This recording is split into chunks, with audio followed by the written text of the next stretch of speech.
Hi hello नमस्ते, कशा आहेत मैत्रिणींनो तुम्ही? तर तुम्हाला सर्वांना दिवाळीच्या खूप खूप शुभेच्छा माझ्याकडून. आणि माझ्या नवीन रेसिपी चॅनलवर तुमचं सर्वांचं स्वागत आहे. तर आज आपण पाहणार आहोत कुंजुरडा. ही रानातली भाजी आहे, खूपच छान लागते आणि खूप टेस्टी लागते.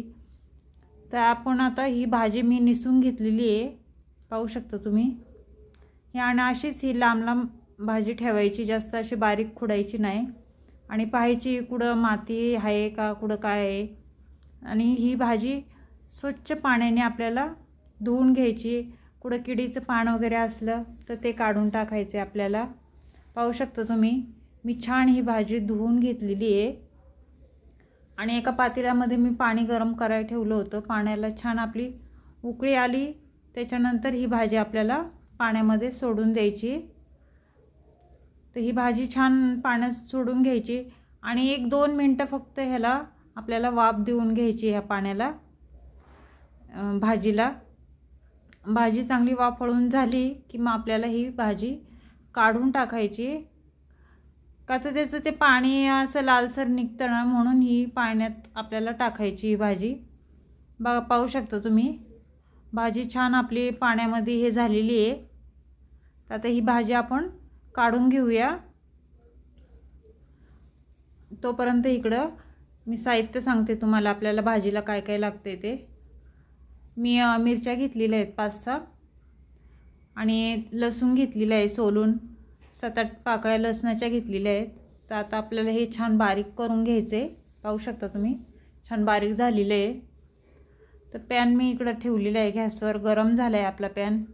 त्याच्यामध्ये आपण 1.5 पळी तेल टाकून घ्यायचे. ह्या भाजीला थोडंसं तेल जरा जास्तच लागतं. तर आता ह्याच्यामध्ये आपण एक मोठा कांदा मी बारीक कट करून घेतला होता, तो ह्याच्यामध्ये टाकून घेऊया. आणि मैत्रिणींनो, खरंच नक्की करून बघा, ही भाजी खूपच छान होती. आणि चॅनलला कोणी नवीन असेल तर लाईक सबस्क्राईब करायला विसरू नका. पाहू शकता, तिकडे मी कांदा छान परतायला ठेवलेला आहे आणि ही भाजी आपली थंड झालेली आहे. तर आता ही भाजी आपल्याला छान पिळून घ्यायची आहे. त्यातलं पाणी सर्व आपल्याला काढून घ्यायचं आहे. ह्याच पद्धतीने मी सर्व भाजी अशी पिळून घेते. पाहू शकता, भाजी आपली छान पिळून झालेली आहे. तर काय करायचं, ह्याच्यावर आपल्याला जेवढं लागते तेवढं आपल्याला चवीनुसार मीठ टाकून घ्यायचे. त्याच्यानंतर ही भाजी सर्व आपल्याला मिक्स करायची. मीठ टाकलेलं, कांदा पण आपला छान परतलेला आहे इकडं.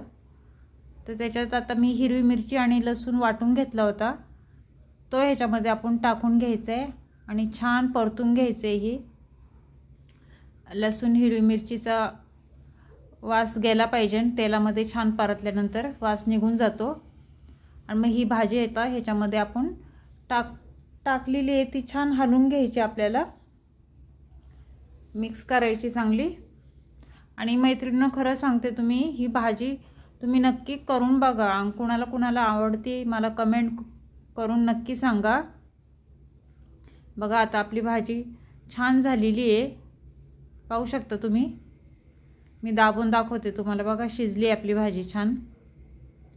अशा पद्धतीने तुम्ही भाजी करा, खरंच खूपच कमाल लागते, खूप टेस्टी लागते. घरातली सगळी खाती. अशीच रेसिपी घेऊन मी पुन्हा हजर होईन. तोपर्यंत सर्वांना बाय.